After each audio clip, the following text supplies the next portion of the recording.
ध्यान से इसको सुनिएगा। आजान हुई है, किसने आजान दिया? बिलाल ने आजान दिया। लोगों ने झगड़ा शुरू कर दिया, गोरा आदमी को आजान देना चाहिए, काले आदमी ने आजान दे दिया, मजा खराब हो गया। अल्लाह के रसूल ने फरमाया, अल्लाह के यहाँ काला गोरा नहीं देखा जाता, जो दीनदार है उसको अल्लाह पसंद करता है। बिलाल को अल्लाह दीनदारी की वजह से पसंद कर रहा है। नमाज की बारी आई, अल्लाह के रसूल सल्लल्लाहु अलैहि वसल्लम आगे बढ़े नमाज पढ़ने के लिए। एक जवान आया, रोक दिया, मैं चाबी दे नहीं सकता, दरवाजा खोल नहीं सकता, अल्लाह की बंदगी आप नहीं कर सकते। अल्लाह के रसूल ने फरमाया, एक वक्त आएगा ये चाबी मेरे हाथ में होगी और ये मेरे लिए दरवाज़ा खुलेगा, मैं आज़ादी के साथ अल्लाह की बंदगी करूँगा। वो वक्त जब आया तो कहा कि वो जवान कहाँ गया जो अल्लाह की मस्जिद में अल्लाह के बंदे को रोकता था, मुझे सजदे के लिए उसने चाबी नहीं दिया। वो जवान आ गया। कब तुम्हारे साथ क्या किया जाए, मारा जाए या छोड़ दिया जाए? तो उस जवान की जबान से दो जुमले निकले, अखुन करीम नबीयुन करीम, आप तो मेहरबान नबी हैं, माफ़ी करेंगे बदला नहीं लेंगे। आप तो मेहरबान भाई हैं, माफ़ी करेंगे बदला नहीं लेंगे। अल्लाह के रसूल ने फरमाया, माफ़ कर दिया, चलो जिंदगी भर तुम्हारे लिए एहसान कर दिया, ये चाबी तुमको देता हूँ, तुम्हारे खानदान को देता हूँ और क़यामत तक के लिए चाबी देता हूँ। तीन मिसाल आपके सामने आ रही है, ध्यान से इसको सुनिएगा। रमज़ान का महीना है, तरावी पढ़ने के लिए लोग आए। किसी ने कहा कि 8 रकात पढ़ेंगे, किसी ने कहा कि 20 रकात पढ़ेंगे। बीच में एक साहब आ गए, तुम कितनी पढ़नी चाहते हो? कहा 8 रकात। कहा बहुत कम पढ़ना चाहते हो। कहा तुम कितनी तरावी पढ़नी चाहते हो? तो कहा 20 रकात। का बहुत ज़्यादा पढ़ना चाहते हो। अरे तुम तो पढ़ने वाले हो, चाहे थोड़ा पढ़ो चाहे ज़्यादा पढ़ो, लेकिन उनकी फिक्र करो जो पढ़ते ही नहीं हैं। ये बहस से हमें क्या मिलेगा? आपस में बहस करने से, झगड़ा करने से क्या मिलेगा? तुम भी फिक्र करो उसकी जो नमाज नहीं पढ़ते, हम भी फिक्र करते हैं उसकी जो नमाज नहीं पढ़ते। तीसरी बात आपके सामने आ रही है, ये मुल्क आज़ाद नहीं हुआ है। इमाम साहब खड़े हुए हैं नमाज पढ़ाने के लिए, पीछे जैसे ही वलज़्ज़ालीन की सदा लगी, एक ने आहिस्ता से आमीन कहा, दूसरे ने जोर से आमीन कहा। इसने उसके गिरबान को पकड़ा, तुमने आहिस्ता से आमीन क्यों कहा? इसने उसके गिरबान को पकड़ा, तुमने जोर से आमीन क्यों कहा? इसने उसको लाठी मारी, उसने इसको लाठी मारी। अल्लाह के घर में 2 मुसलमान लहू लहान हो गए। अदालत में मुकदमा आया, वकील को समझ में नहीं आया या आमीन किस जमीन का नाम है, या आमीन किस मकान का नाम है। 15 मिनट तक तो हाकिम को समझ ही में नहीं आया कि झगड़ा किस पर हुआ है। का या आमीन दुआ का नाम है, तो उस हाकिम ने जजमेंट लिखा, उससे हमारी अकल की पट्टी हट जाती है, हमको अपनी हकीकत मालूम हो जाती है। उसने लिखा कि आमीन की 3 किस्में हैं। एक आमीन आहिस्ता से, ये भी हदीस से साबित है। एक आमीन जोर से, ये भी हदीस से साबित है। एक तीसरी आमीन है आमीन बिशर, फितना उठाने के लिए कि मैं तुमसे अच्छा, तुम मुझसे अच्छा नहीं हो सकते।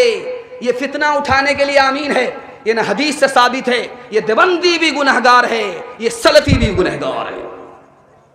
आखिरी मिसाल आपको सुनाता हूँ, पैगाम ख़त्म कर रहा हूँ।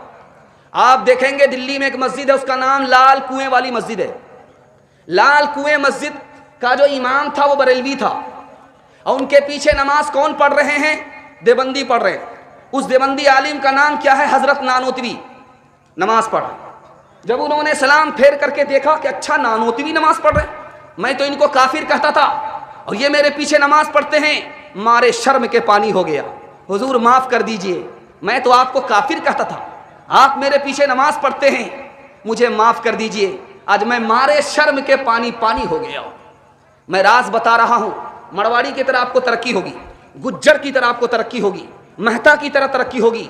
2 बात पर सिर्फ अमल करके देख लीजिए, 1 साल में 10 साल के बराबर तरक्की होगी। तरक्की करने के लिए तैयार हैं? दोनों हाथ उठाइए, इंशाअल्लाह बिल्कुल सही जा रहा है। पहला काम, अगर हमारा भाई तरक्की कर रहा है उसकी टांग नहीं खींचेंगे। हमारा भाई कोई नीचे गिर रहा है, उसको सब सारे खानदान वाले मिलकर के सपोर्ट करेंगे, मदद करेंगे। तो जैसे मारवाड़ी को तरक्की होती है उसी तरह आपको भी तरक्की होगी। घर का झगड़ा मारवाड़ी का यहाँ घर में हल होता, अदालत में नहीं जाता। हमारा मुकदमा घर के अंदर हल होगा, अदालत में नहीं जाएगा। जिस तरह मारवाड़ी को तरक्की होगी उसी तरह हमको तरक्की होगी। इंशाअल्लाह हम अपने भाई को माफ़ करेंगे। जब मुकदमा हार जाएंगे हाथ उठाइए इंशाअल्लाह। ये देखिए अपनी मिल्लत पर कयासक वाम मगरिब से न कर, खास है तरकीब में में रसूल हाशमी, उनकी जमईयत का है मुल्को नसब पर इंहिसार, क़ुव्वते मज़हब से मुस्तहकम है जमईयत तेरी, दामने दी हाथ से छूटा तो जमईयत कहाँ, दामने दी हाथ से छूटा तो जमईयत कहाँ, और जमईयत हुई रुख़सत तो मिल्लत भी गई। तीसरा पैगाम सीरत के हवाले से आ रहा है। जलसा आपका तेजी से निकल रहा है इसलिए कि आप मोहब्बत से सुन रहे हैं, मैं आपको मोहब्बत से सुना रहा हूँ। अल्लाह दोनों की मोहब्बत को सलामत रखे। सुनने के लिए तीसरा पैगाम तैयार है? दोनों हाथ उठाइए। इंशाअल्लाह आप सोचेंगे हाथ उठा करके हाथ में दर्द हो जाएगा। मैं इसलिए हाथ उठाने के लिए कह रहा हूँ ताकि आपको नींद का झटका तक ना आए, मेरे पैगाम की हिफाजत हो जाए। ध्यान से इसको सुनिएगा जो मैं आपको सुनाने के लिए जा रहा हूँ। हमारे नबी मस्जिद में आए, देखा एक जवान सो रहा है। हजरत अली से कहा कि जगा दो। हजरत अली ने जगा दिया। कहा या रसूल अल्लाह, आप पहले आए थे, आपने जवान को पहले नहीं जगाया। मुझसे कहा कि जगा दो। का जागने वाला आदमी बड़बड़ाता है, अगर मैं जगाता वो बड़बड़ाता, मेरी शान में बेअदबी हो जाती, ईमान जाने का खतरा था। सामने से सहाबी गुजरा, सलाम किया, अल्लाह के रसूल ने जवाब नहीं दिया। वो सहाबी मायूस होकर के जा रहा। अल्लाह के रसूल ने सोचा कि शायद सोच रहा होगा कि नबी हमसे नाराज, इसलिए मायूस होकर के जा रहा। बुलाया, कहा देखो मैं तुमसे नाराज नहीं हूं, बल्कि बात यह थी कि तुमने जिस वक्त मुझे सलाम किया था उस वक्त मेरा वजू नहीं था। सलाम अल्लाह का नाम है, मैं नहीं चाहता था कि अल्लाह का नाम मेरी जबान से अदा हो, मेरा वजू तक ना हो। तीसरी मिसाल आपके सामने लेकर के आ रहा हूं, ध्यान से इसको सुनिएगा। आजान, मस्जिद से आजान की सदा लगी। हजरत आयशा सामने आ गई। अल्लाह के रसूल ने पूछा कि तू कौन है? कहा मैं आयशा हूं। कहा तू कौन आयशा है? कहा अबू बकर की बेटी हूं। कहा कौन अबू बकर की बेटी है? कहा अबू कहाफा के बेटे। कहा कौन अबू कहाफा के बेटे? डर के मारे भाग गए। बाद में आकर के पूछा या रसूल अल्लाह, मैं आपकी बीवी आयशा, आपने मुझे नहीं पहचाना। यारे गार अबू बकर, आपने अबू बकर को नहीं पहचाना। मेरे दादा अबू कहाफा, आपने अबू कहाफा को नहीं पहचाना। उस मौके से अल्लाह के रसूल ने फरमाया है आयशा, जब मस्जिद से आजान की सदा लगती है तो मैं किसी को नहीं पहचानता, सिर्फ खुदा को पहचानता हूं। 4 तरीके से इंसान सोता है, एक ही तरीका सुन्नत के मुताबिक है, 3 तरीके सुन्नत के खिलाफ है। एक तरीका सोने का आदमी चित सोता है, ये सुन्नत के खिलाफ क्यों है? ये हारने वाले की हालत है। जब अखाड़े में पहलवान लड़ते हैं, जो 4 चित हो जाता है वो हार जाता है। नबी ने हारने वाले की हालत पसंद नहीं किया, जीतने वाली की हालत को पसंद किया, इसलिए सुन्नत के खिलाफ है। दूसरा तरीका, आदमी पेट के बल सो रहा है, पीठ ऊपर है पेट नीचे है, ये सुन्नत के खिलाफ क्यों है? ये जहन्नम में जाने वाले की हालत है। नबी ने जन्नत में जाने वाले की हालत को पसंद किया, जहन्नम में जाने वाले की हालत को पसंद नहीं किया, इसलिए यह तरीका सुन्नत के खिलाफ है। तीसरा तरीका है, बाईं करवट पर आदमी सो रहा है, उसी तरफ दिल है, कान भी बंद हो जाते, आंख भी बंद हो जाती है, नींद ज्यादा आती है, मस्जिद से अजान की सदा आदमी सुन नहीं पाता, इसलिए सुन्नत के खिलाफ है। चौथा तरीका सुन्नत के मुताबिक है कि दाईं करवट पर आदमी सोए, उसका दिल लटक जाए। दाईं करवट पर आदमी सोता है, उसका दिल लटक जाता है, कान खुले रहते हैं, आंख बंद होती है। जब मस्जिद से अजान की सदा लगती है तो कान में पहुंचती है, इसलिए यह सुन्नत के मुताबिक है। आज दिखाने जा रहा हूं मस्जिद का हाल, मस्जिद का हाल दिखाने के लिए जा रहा हूं। मस्जिद में सफ़ों में, तुर्की की मस्जिद में सफ़ों में सिगरेट के टुकड़े टुकड़े रखे हुए हैं। मस्जिद की सफ़ लगी हुई है, उसमें सिगरेट के टुकड़े।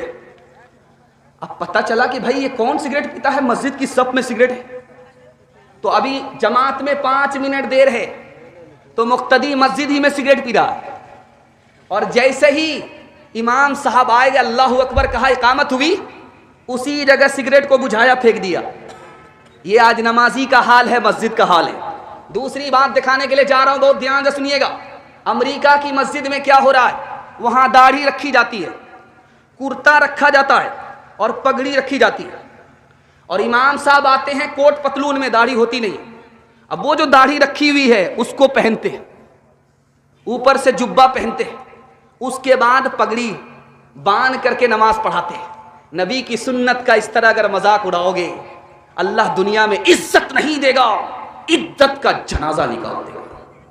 हाथ उठा करके वादा कीजिए, इंशाअल्लाह सच्चे पक्के नमाजी बनेंगे। जब तक आप खुदा के नहीं होंगे और आपको खुदाई नसीब नहीं हो सकती, जब तक अल्लाह के घर को आबाद नहीं करेंगे, अल्लाह पूरी दुनिया में आपकी शान और शौकत को लौटा नहीं सकता। हाथ उठा करके वादा कीजिए, इंशाअल्लाह हम कौवे की तरह अपनी चाल भूल जाएंगे। हाथ उठाइए। वो अजब लोग थे, जाने क्या लोग थे, वो अजब लोग थे, जाने क्या लोग थे, वो अजब लोग थे, जाने क्या लोग थे, जिंदगी छोड़ दी बंदगी के लिए, वो अजब लोग थे, जाने क्या लोग थे, जिंदगी छोड़ दी बंदगी के लिए, एक हम लोग हैं, जाने क्या लोग हैं, एक हम लोग हैं, जाने क्या लोग हैं, बंदगी छोड़ दी जिंदगी के लिए। पैगाम निकल गया। आखिरी पैगाम सुनाने के लिए जा रहा हूं मदीने के हवाले से।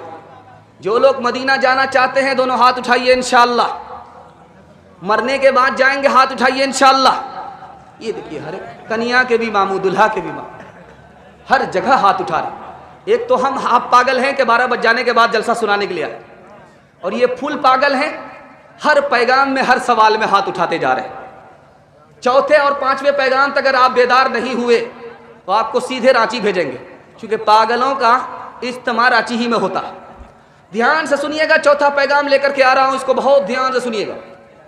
हजरत उस्मान रज़ी अल्लाह अन्हु को दुश्मनों ने घेरा, दोस्तों ने मशवरा किया कि मदीना छोड़ दीजिए, मक्का चले जाइए, आप मुल्क शाम चले जाइए। उनका जवाब सुनाने के लिए जा रहा हूं, इसको बहुत ध्यान से सुनिएगा। जलसा बिल्कुल आधा निकल चुका है, सिर्फ थोड़ा बाकी है। पेशाब पखाना रोक करके बैठेंगे, हाथ उठा दीजिए इंशाअल्लाह। ये जलसा खराब नहीं होगा, पेशाब पखाना लगे 9-11 हो जाइएगा। ध्यान से सुनिएगा। हजरत उस्मान को दुश्मनों ने चारों तरफ से घेरा है। दोस्तों ने कहा आप मदीना छोड़ दीजिए, मक्का चले जाइए, मुल्क शाम चले जाइए। हजरत उस्मान का जवाब सुनिए। आशिक रसूल बनना है तो ऐसा आशिक बनना है। क्या कहते हैं, मैं मक्का जा सकता हूं, मैं मुल्क शाम जा सकता हूं, लेकिन नबी के शहर से महरूम हो जाऊंगा। मैं तो जान दे सकता हूं, नबी का शहर छोड़ नहीं सकता। दूसरी मिसाल आपके सामने आ रही है। पानी बरस नहीं रहा है, मदीने के सारे लोग परेशान हैं। हजरत आयशा रजी अल्लाह अन्हा के पास लोग आए कि मदीने में बारिश नहीं हो रही, कैसे बारिश होगी? कहा 1 मिनट में बारिश होगी, आसानी से बारिश होगी, मूसलाधार बारिश होगी। करना यह है, नबी का जो रोज़ा है, नबी की जो कब्र की छत है, उसमें सुराख कर दो, अल्लाह को जोश आएगा, बारिश होगी। अभी सुराख करने का इरादा लोगों ने किया, मूसलाधार बारिश होगी। तीसरी मिसाल आपके सामने रखने के लिए जा रहा हूं। लोग मदीने से आते हैं, घड़ी लेकर के आते हैं, लोग मदीने से आते हैं, टार्च लेकर के आते हैं, और आपको तस्बीह देते हैं कि ये लीजिए, मदीने से लेकर के आ रहा हूं। आपको लोग सुरमा देते हैं, मदीने से लेकर के आ रहा हूं। आप उसमें देखते हैं कि ये तो मेड इन चाइना है, ये तो मेड इन तुर्की है, ये तो मदीने की चीज़ नहीं है। ऐसा कभी मत सोचिएगा, उसको आंख से लगाइए। रशीद अहमद गंगोही रहमतुल्लाह अलैह फरमाते, ओ अल्लाह के बंदे, वो चाइना का ज़रूर बना हुआ है, लेकिन उसको मदीने की हवा लगी हुई है। चौथा नमूना आपकी खिदमत में आ रहा है। यहाँ के गैर मुस्लिम पंडित जी ने सवाल किया कि जब हिंदुस्तान से हवा मदीना जाती है तो गर्म हो जाती है, हिंदुस्तान से जो मदीना जाती है हवा वो ठंडी होती है, और जो मदीने से हिंदुस्तान हवा आती है वो गर्म हो जाती है। देखिए हजरत नानोतवी ने कितना प्यारा जवाब दिया। दुआ फरमाइए अल्लाह उनकी कब्र को नूर से भर दे। सवाल पूछा, हिंदुस्तान से जो हवा मदीना जाती है वो ठंडी होती है, बिल्कुल ठंडी हवा होती है, चूंकि पूरब से पश्चिम जा रही है, ठंडी हवा होती है, और जब मदीने से हवा हिंदुस्तान आती है तो गर्म हो जाती है। पश्चिम की हवा गर्म होती है, पूरब की हवा ठंडी होती है। हजरत नानोतवी ने जवाब दिया, बात यह है जो हवा पूरब से हिंदुस्तान से मदीना जाती है वो खुश हो जाती है कि नबी के शहर जा रही हूँ, नबी से मुलाकात करने जा रही हूँ। उसकी आग भी ठंडी हो जाती, उसका दिल भी ठंडा हो जाता। हवा नबी के शहर का नाम सुनकर के ठंडी हो जाती है, लेकिन जब वही हवा मदीने से हिंदुस्तान की तरफ आती है उसको गम होता है कि नबी के शहर से जुदा हो रही हूँ, इसलिए उसका दिल जल भुन जाता है, वो गर्म हो जाती है, ठंडी नहीं रहती है। 2-3 मिसाल पैगाम को ख़त्म कर रहा हूँ, ध्यान से इसको सुनिएगा, बहुत ध्यान से सुनिएगा। सोना आपके घर में होगा, उसको हाथ में लेकर के आप मसलिए, यूं करके मसलिए, उसके बाद नाक से लगाइए, बदबू आती। आप तजर्बा करके देखिएगा। सोना है घर में, औरतों का जेवर है, ले करके हाथ पर रखिए, हाथ पर ले करके उसको मसलिए तो सोने से बदबू आती है। और कीजिए, सोना सबसे ज्यादा कीमती हाथ पर लेकर के मसल देते हैं, उससे बदबू आती है। वही सोने की मोहब्बत अगर दिल के अंदर उतर गई तो दिल कितना बदबूदार हो जाएगा। दूसरी बात को याद रखिए, हमारा दिल जिंदा है या मुर्दा है कैसे पता चलेगा? अगर बयान से जलसा से जाग जाता है तो इसका मतलब है कि सो रहा था। अगर जलसा के बाद भी हम सुधरते नहीं हैं तो इसका मतलब है कि यह दिल सोया हुआ नहीं है। सोया हुआ होता तो जलसे से जाग जाता, ये मर गया है इसलिए जलसे के बाद भी जाग नहीं रहा है। तीसरी बात बताने के लिए जा रहा हूं, आप शौक से स्कूल में पढ़ाइए अपने बच्चे को, आप डॉक्टर बनाइए, इंजीनियर बनाइए, लेकिन इंजीनियर बनकर के वो क्या करेगा? 2 रोटी कमाएगा, 2 बोटी खाएगा, बस इतना ही करेगा। आपका बच्चा स्कूल में पढ़ रहा है 2 रोटी कमाने के लिए, अगर वो मदरसे में पढ़ता, उसके बाद स्कूल में पढ़ता, तो उसको खुदा भी मिल जाता, रसूल भी मिल जाता। आपके दिल में दुनिया की मोहब्बत है, अल्लाह रसूल की कोई कदर नहीं है। ध्यान से सुनिए, आज कोई आदमी पूरे जलसे में इसका इनकार नहीं कर सकता कि मुझे अखबार पढ़ने का मौका नहीं मिलता। रोज अखबार पढ़ता है। पूरे मजमे में कोई ये दावा नहीं कर सकता मैं मोबाइल देख नहीं रहा, रोज मोबाइल देखता है। लेकिन पूरे मजमे में शायद एक आदमी होगा जो खड़ा होगा, जो बोलेगा कि महीना हो गया है मैंने कुरान खोला नहीं है, महीना हो गया है मैंने कुरान देखा नहीं है। देखो तुम कहाँ हो। ध्यान से सुनिएगा, मैं सुनाने के लिए जा रहा हूं। आज एक आदमी को खड़ा कर दीजिए मेरे सामने, मैं उससे सवाल करूंगा कि तुम कौन हो? वो बोलेगा खुदा का बंदा। लेकिन वो कब आता है नमाज पढ़ने के लिए? रमजान में। वो कब आता है नमाज पढ़ने के लिए? जनाजा। गौर कीजिए खुदा का बंदा कैसा है वो। अगर हम आपको खड़ा करके पूछें आपका नबी कौन है, तो आप डायरेक्ट दावे से बोलेंगे, सटासट बोलेंगे, फटाफट बोलेंगे कि मैं आखिरी नबी का उम्मती हूं। लेकिन सुन्नत पर कितना खड़ा है इसको कोई साबित नहीं कर सकता। ये देखिए कि दुनिया की मोहब्बत ने हमें कहां पहुंचाया। हमें खुदा से भी दूर कर दिया, नबी से भी दूर कर दिया, कुरान से भी दूर कर दिया। आज सच्चा पक्का वादा कीजिए, अपने खुदा को सीधे रमजान में, अपने नबी को सीधे रबीउल अव्वल में, और अपने कुरान को सीधे जनाजे पर याद रखेंगे। हाथ उठाइए इंशाअल्लाह। ये देखिए, अब बताइए क्या किया जाए। मैं आपके दिमाग को टटोलने के लिए बराबर सवाल जड़ता रहता ताकि मेरा पैगाम ज़ाय ना हो जाए। यह आखिरी पैगाम सीरत का था, मैं सुना रहा। दिल से दुआ देता हूँ अल्लाह हमें बेदार फरमाए। बंदगी से हमें तो मतलब है, हम सवाबो अजाब क्या जाने, किसमें कितना सवाब मिलता है, इश्क वाले हिसाब क्या जाने। या रब दिल मुस्लिम को वो जिंदा तमन्ना दे। या रब दिल मुस्लिम को वो जिंदा तमन्ना दे। जो कल्ब को गरमा दे, जो रूह को तड़पा दे। इस दौर की जुल्मत में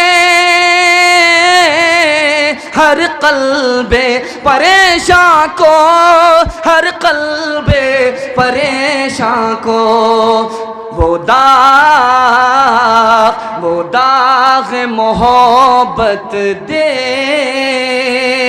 जो चांद को शर्मा दे। औरतों के हवाले से बड़ी तेजी के साथ 3 पैगाम लेकर के आ रहा हूं, सुनने के लिए आप लोग मुकम्मल तैयार हैं? नमक तेज होगा, लाठी से खबर लेंगे, हाथ उठाइए इंशाअल्लाह। ये जरा ध्यान रखिएगा, टेबल पर पानी है, गिलास है, गिलास में पानी है, आधा गिलास है, पूरा भरा हुआ नहीं। जवानों के हवाले से पैगाम है, बहुत ध्यान से सुनिएगा। आप किसके साथ तरक्की कर सकते हैं इस दुनिया में, ये मैं जवानों को सुना रहा हूं। उसके बाद औरतों का 2 पैगाम आएगा, जलसा निकल जाए। मुश्किल से 10 से 15 मिनट का आपका जलसा है, उसके बाद जलसा आपका मुकम्मल हो जाए। ध्यान से इसको सुनिएगा, सुनाने के लिए जा रहा हूं। गिलास में पानी है, आधा गिलास पानी है। एक आदमी कह रहा है कि आधा ही गिलास पानी है यार, आधा खाली ही है। यह आदमी तरक्की नहीं करेगा, इसका ख्याल बड़ा नहीं है, छोटा। जो आदमी कर अल्हम्दुलिल्लाह आधा गिलास पानी तो है यार, आधा गिलास तो है माशाअल्लाह, यह आदमी तरक्की करेगा, इसका ख्याल बड़ा है। बाग में फूल खिला हुआ है, गुलाब का फूल खिला हुआ है। एक आदमी कहता है कि ये फूल जख्मी है, गमगीन है, यह आदमी तरक्की नहीं करेगा, इसका ख्याल छोटा है। जो आदमी कह रहा है ये फूल खिला हुआ है, वाकई ये मेरी तरह हंस रहा है, यह आदमी तरक्की करेगा, इसका हौसला बुलंद है। तीसरी बात को याद रखिए, जेल में 2 कैदी, एक आदमी ने बाहर देखा तो देखा कीचड़ है, एक आदमी ने देखा बाहर तो फूल है।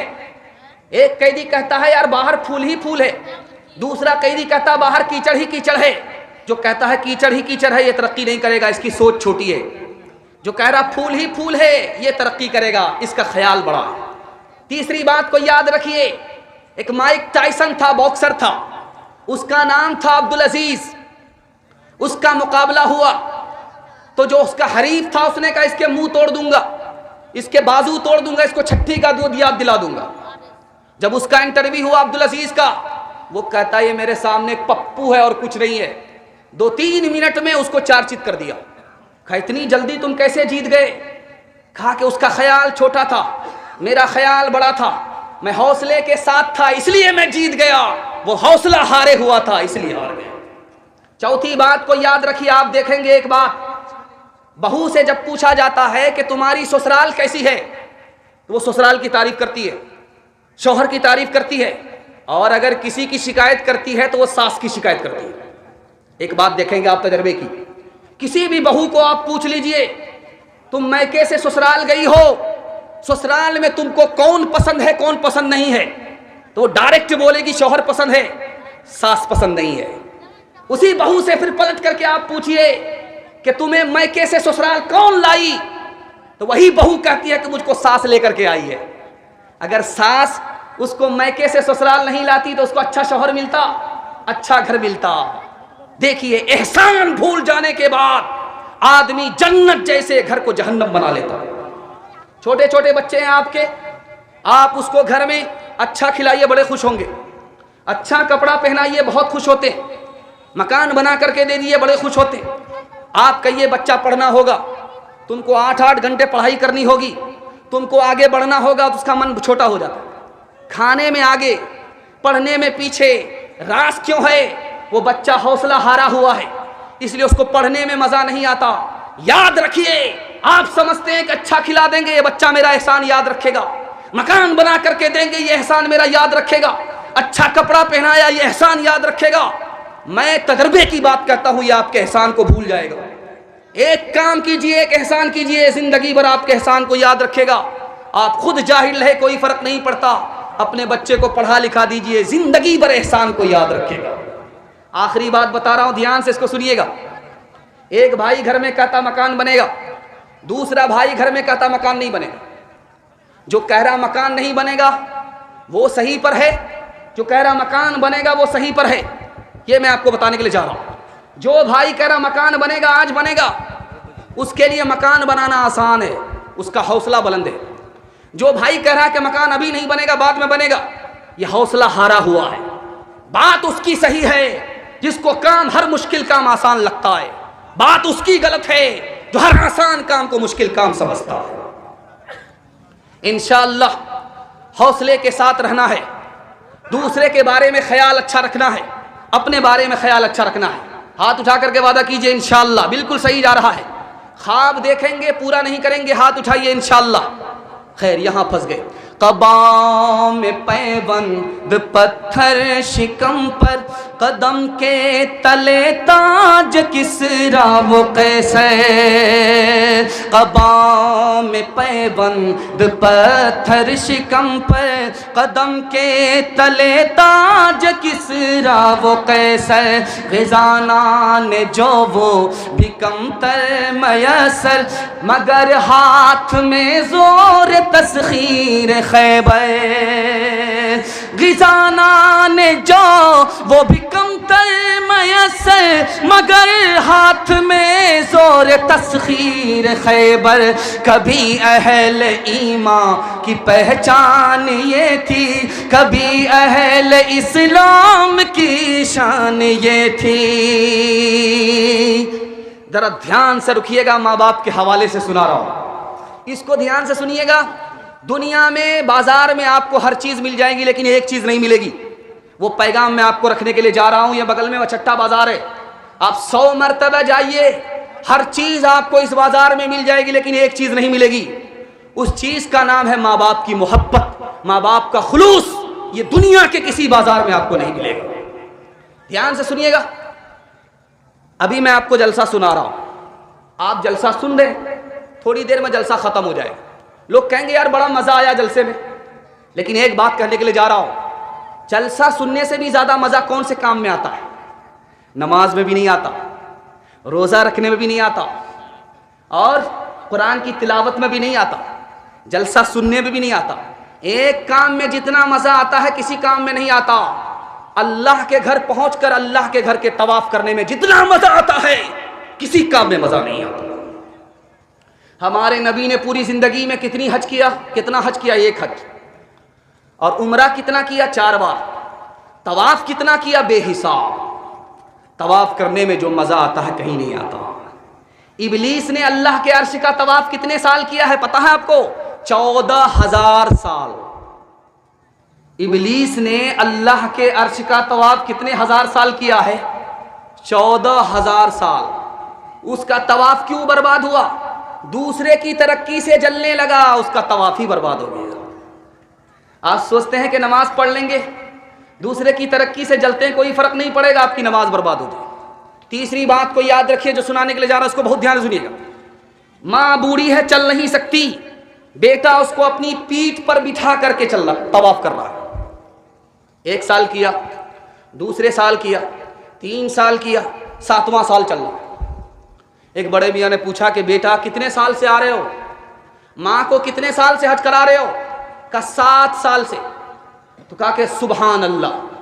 तो बच्चा पलट करके कहता है कि चचा जान ये बताइए, 7 साल से मैं अपनी माँ को पीठ पर ढो रहा हूँ, अल्लाह के घर का तवाफ करा रहा हूँ, माँ के दूध का हक अदा हुआ कि नहीं हुआ?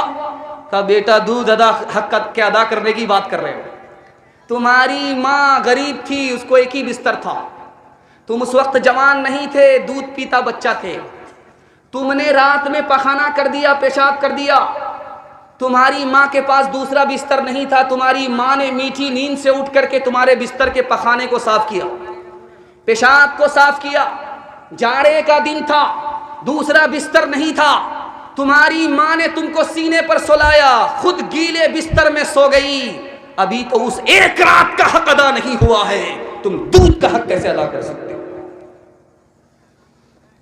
बहू आई है ससुराल और अपने शौहर को बुलाती, समझा रही है, पट्टी पढ़ा रही है, मैं जो आई हूं मैं कैसे बाप को छोड़ करके आई हूं, माँ को छोड़ करके आई हूं, आपसे दरख्वास्त करती हूं कि आप भी मेरे लिए माँ बाप को छोड़ दीजिए।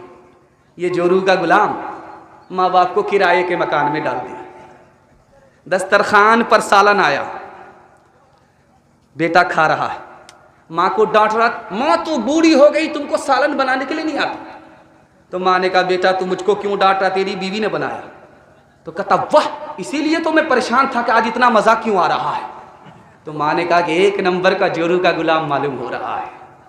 माँ ने कहा कि बेटा तुमने मुझे नाराज किया है, मैं 32 धारे दूध तुम्हारे माफ नहीं करूंगी। तो बेटा कहता माँ तू मेरे ऊपर एहसान नहीं जता सकती, तूने मुझे डब्बे का दूध पिलाया है, अपना दूध नहीं पिलाया। आखिरी नमूना दिखाने के लिए जा रहा हूं, ध्यान से सुनिएगा। मियाँ बीवी का झगड़ा चल रहा, बीवी गाली पर गाली दे रही है, गोला पे गोला छोड़ रही है, ये चुपचाप सुन रहा है। जब सुनते सुनते सुनते सुनते आजिज आ गया, एक बार उठ करके कहता है कि तू तो मेरी बीवी है इसलिए तो मैं तुमको छोड़ रहा हूं, माफ कर रहा हूं। अगर तेरी जगह मेरी माँ होती तो हड्डी पसली एक कर देता। माँ और बीवी के झगड़े में इंशाअल्लाह बीवी की तरफदारी करेंगे, हाथ उठाइए इंशाअल्लाह। खैर माशाअल्लाह, ये देखिए कनपट्टी तक सर हाथ ला करके देख रहे हैं, कोई देख तो नहीं रहा है, ये रात के उजाले में सब कुछ चल रहा है। मुस्तफ़ा मुस्तफ़ा बोलो बोलो सल्ले अला बोलो, मुस्तफ़ा मुस्तफ़ा बोलो बोलो सल्ले अला बोलो। एक दिन नबी ने हल्क़े अस्हाब में ये लफ्ज़ दोहराए 3 बार के नाकुस की कट गई। अस्हाब पूछते हैं वो बदबख्त कौन है, तौक़ीर जिसकी आपकी नज़रों में घट गई। इरशाद यूं हुआ कि वो औलाद ना खलफ, घर जिसके जन्नत आ गई और पलट गई। माँ बाप का बुढ़ापे में जिसको न हो ख्याल, उस नासईद औलाद की किस्मत पलट गई। मुस्तफ़ा मुस्तफ़ा बोलो बोलो सल्ले अला बोलो। हर चीज तो मिल जाएगी बाजार में, लेकिन बाजार में लेकिन माँ बाप से बढ़कर कोई दौलत न मिलेगी। आंचल जो उठा कर के दुआ माँ तेरी कर दे, माँ तेरी कर दे। दुनिया हो या उक़बा कहीं जिल्लत न मिलेगी। बिल्कुल सही जा रहा है, बीवी से पूछ करके माँ बाप को खर्चा देंगे, हाथ उठाइए इंशाअल्लाह। ये देखिए, अगर मैं कह दूं तो भी उठा लेंगे। ध्यान से सुनिएगा, आखिरी पैगाम सुना करके जलसे को मुकम्मल कर रहा हूं। माशाअल्लाह बेदार होने वाले लोग ज़्यादा, जो बेदार कम है उनकी तादाद कम हो गई है। अल्लाह का शुक्र है, जलसा ख़त्म होने जा रहा है और मजमा 90% बेदार हो चुका है। आप जागने वाले हैं, अल्लाह से दुआ करता हूँ अल्लाह आपको मुक़द्दर का पाने वाला बना दे, मुक़द्दर से महरूम न फरमाए। ध्यान से सुनिएगा, आखिरी पैगाम सुना रहा हूँ बहुत ध्यान से। 1996 की रिपोर्ट आई, फिल्म देखने की वजह से 25% औरत आवारा हो गई। फिल्म देखने की वजह से 25% औरत आवारा हो गई। 56% औरत आवारा लोगों की मजलिस में बैठने लगी फिल्म देखने की वजह से। इतनी बड़ी तादाद, फातिमा नहीं रही, आयशा नहीं रही, फिल्मी हीरोइन बन गई। एक बात और याद रखिए नुक्ते की, लड़का अपनी पसंद से शादी कर रहा, लड़की अपनी पसंद से शादी कर रही है, माँ बाप की पसंद के खिलाफ। रिश्ता हुआ, झगड़ा हुआ, झगड़े के बाद रगड़ा हुआ, रिश्ता खत्म हो गया। क्यों खत्म हुआ ये राज सुनिए। लड़का फिल्म बाज था, लड़की फिल्म बाज थी। इस ख्याल से शादी किया था कि ये लड़की फिल्मी हीरोइन होगी। लड़का इस ख्याल से शादी कर रहा कि लड़की हीरोइन होगी। लड़की इस ख्याल से शादी कर रही कि लड़का फिल्मी हीरो होगा। जोश में शादी किया था, होश नहीं था। जब जोश ठंडा हुआ, करीब आए तो अब एक दूसरे की कमी नजर आने लगी। अब लड़की को समझ में आया कि लड़का हीरो नहीं है तो एक नंबर का उल्लू का पट्टा है, जीरो है। अब लड़की को समझ में आया कि हमको उल्टा सीधा लड़का मिल गया, ये तो बेवकूफ है, ये तो जाहिल है, ये तो कमीना है, इसने हमारे साथ धोखा किया। अब वहां से झगड़ा शुरू हुआ, वहां से रगड़ा शुरू हुआ, रिश्ता ही खत्म हो गया। हाथ जोड़ करके मैं आपसे कहता हूं, अगर फेसबुक में कोई लड़की आपसे कॉल करे, अगर व्हाट्सएप पर कोई लड़की आपसे बात करे, समझ जाइए ये पॉकेट मार लड़की है। इसको पता चल गया है कि आप मालदार आदमी हैं, आपके पास पैसा है, जमीन है, दुकान है। ये पॉकेट मार लड़की है, शादी के बहाने से या आपके पैसे की मालिक हो जाएगी, शादी के बहाने से या आपके मकान की मालिक हो जाएगी, शादी के बहाने से या आपकी जमीन की मालिक हो जाएगी। जब ये सब कुछ निगल जाएगी तो लात मारेगी, आप धोबी के गधे से भी बदतर होंगे, ना घर के रहेंगे, ना घाट के रहेंगे। हाथ जोड़ करके मैं आपसे कहता हूं, हमारे बाप की अगर दाढ़ी पकती है तो धूप में नहीं पकती, तजर्बे से पकती है। माँ बाप अगर शादी कराएंगे तो पक्की शादी होगी, ये जिंदगी भर के लिए घर जन्नत बन जाएगा इंशाअल्लाह। माँ बाप की पसंद से शादी करेंगे, हाथ उठा दीजिए इंशाअल्लाह। तीसरी बात को याद रखिए जो मैं आपके सामने करने के लिए जा रहा हूं। 52% मर्द जापान में, उनसे पूछा गया, जल्दी से जलसा निकल रहा, आपका जरा ध्यान इधर रखिए, डिस्क ब्रेक मार करके इधर तवज्जो कीजिए। जलसा आपका निकल रहा, आपने दिल खुश कर दिया। मैं मेहमान खाने में घबराया हुआ था कि पता नहीं जलसे का क्या हाल होगा, चिरागी मुरादी के सिवा और कुछ नहीं मिलेगा, कुरान खानी पढ़ करके मुर्दों को सवाब बख्शना होगा, उसके बाद निकल जाना होगा। लेकिन अल्लाह का शुक्र है ये जिंदा मजमा मिला है। दिल से दुआ करता हूँ अल्लाह आपके ज़मीर को जिंदा फरमाए। अगर आपकी जवान बेटी घर में है, गैब से मुनासिब जोड़े का अल्लाह इंतजाम फरमाए। ध्यान से सुनिएगा, तीसरी बात सुनाने के लिए जा रहा हूं। जापान में 52% मर्द से पूछा गया तुम अपने मर्द होने पर खुश हो, तो उसने कहा नहीं। अरे तुम्हारा दिमाग खराब हो गया, तुम मर्द हो, अल्लाह ने मर्द बनाए, तुम मर्द होने पर खुश नहीं हो। क्या इसलिए खुश नहीं हो कि महीने की पहली तारीख में तनख्वाह मेरी जेब से निकल करके मेरी बीवी के संदूक में चली जाती है, मैं कहीं का नहीं रहता हूं। हाथ जोड़ करके मैं आपसे एक बात कहता हूं, तनख्वाह अपनी बीवी के हवाले मत कीजिए, वरना माँ बाप को भी खर्चा बीवी से पूछ करके देना पड़ेगा। आप मालिक नहीं होंगे, आप जोरू के गुलाम। तीसरी बात को याद रखिए, 47% मर्द अमेरिका में पागल होते। पागल होने की वजह क्यों है? उसकी बीवी नाफरमान है, और ये शरीफ आदमी बीवी को मार भी नहीं सकता, और बीवी की नाफरमानी से गम में घुलता रहता है, यहां तक कि उसका दिमागी तवाजुन बिगड़ जाता है। 47% मर्द नाफरमान बीवी की वजह से पागल हो जाता है। 2-3 बात को याद रखिए, अगर आप अपनी बेटी को कामयाब बनाना चाहते हैं तो 2 चीज़ों पर ध्यान दीजिए।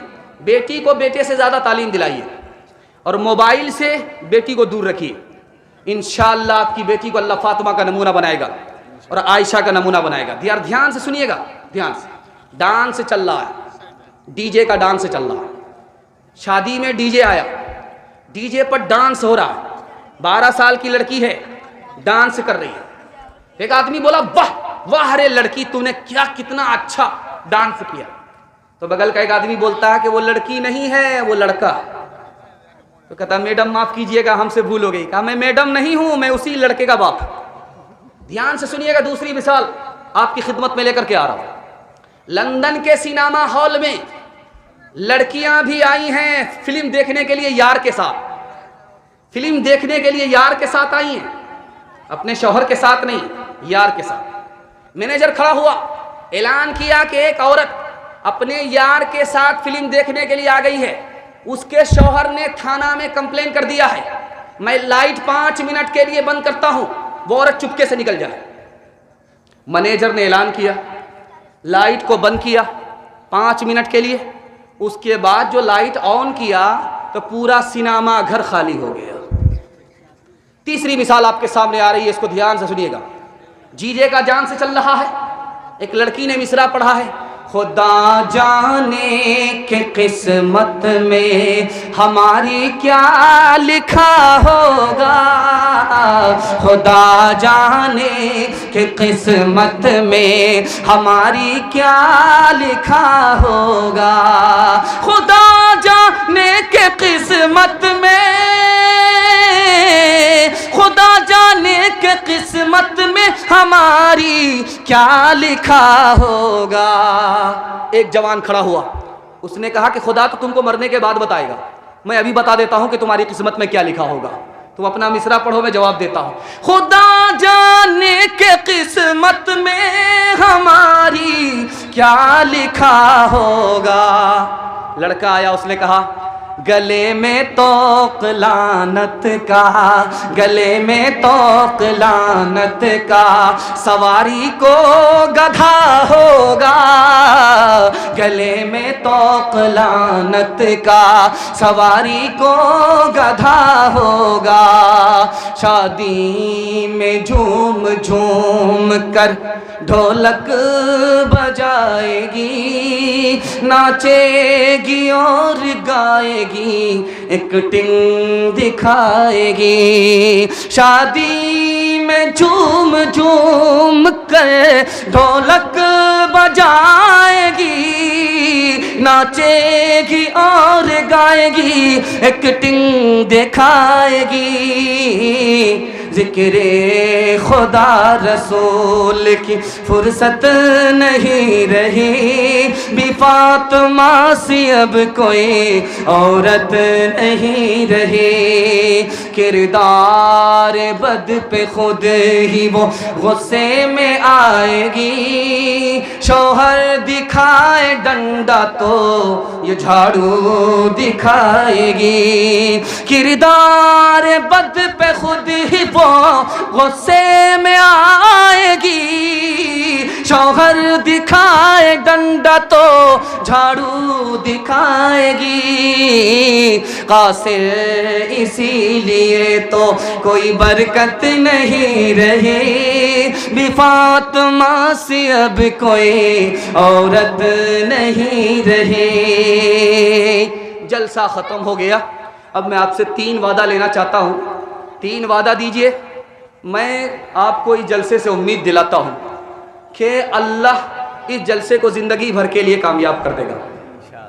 और 3 काम छोड़ दीजिए, आपको तावीज़ लेने की ज़रूरत नहीं पड़ेगी, आपके घर में आफत नहीं आएगी। 3 काम छोड़ दीजिए। आफत आती है हराम कमाने की वजह से, आफत आती है गुनाह करने की वजह से, आफत आती है गलत माहौल की वजह से। आप 3 काम छोड़ दीजिए, मैं गारंटी लेता हूँ आपके घर में कभी आफत नहीं आएगी। हाथ उठा करके वादा कीजिए, गुनाह नहीं करेंगे इंशाअल्लाह, गलत नहीं कमाएंगे इंशाअल्लाह, गलत माहौल में नहीं जाएंगे इंशाअल्लाह, बेटा की शादी फ्री में नहीं करेंगे। हाथ उठाइए इंशाअल्लाह। न किताबों से नवाजों से नज़र से पैदा, दीन होता है बुजुर्गों की नज़र से पैदा। नहीं सीखा इन्होंने दीन रखकर शेख के घर में, पले कॉलेज के चक्कर में, मरे साहब के दफ्तर में थे, केक के चक्कर में तो रोटी भी गई, बड़ी शे की ताक में थे तो छुट्टी भी गई, न मानी बात वाइस की, फिर पतलून के चक्कर में तो लगोटी भी गई। वाखिर दावाना अनिल हम्दुलिल्लाहि रब्बिल आलमीन। दुआ कर दे। अल्लाहुम्मा सल्ली अला सय्यिदिना हबीबिना शफीना व मौलाना मुहम्मदिन व बारिक व सल्लिम। अल्लाहुम्मा इन्ना नऊज़ु बिका मिन जहदिल बला व दरकिश शिफा व सूइल क़दा व शमततिल अअदा। अल्लाह, जिस मस्जिद का जलसा हो रहा है, इस मस्जिद को आबाद फरमा, सजदे से आबाद फरमा, नमाज से आबाद फरमा, अपनी बंदगी से आबाद फरमा। पूरी मिल्लत को अपनी इबादत के लिए कबूल फरमा, पूरी मिल्लत को अपनी सच्ची पक्की ग़ुलामी नसीब फरमा। मस्जिद की बरकत से पूरी मिल्लत को महरूम ना फरमा। मस्जिद के सदक़े में तमाम बस्ती को जान माल इज़्ज़त आबरू की हिफाजत नसीब फरमा। दुनिया की शराफत और आखिरत की इज़्ज़त अता फरमा। है हमारे परवरदिगार, नौजवानों ने बड़े हौसले से ये जलसा सजाया है। ए अल्लाह, इन जवानों को हुस्न सीरत और हुस्न सूरत नसीब फरमा। जवानों को रोज़गार अता फरमा, जवानों को अपनी इबादत के लिए कबूल फरमा।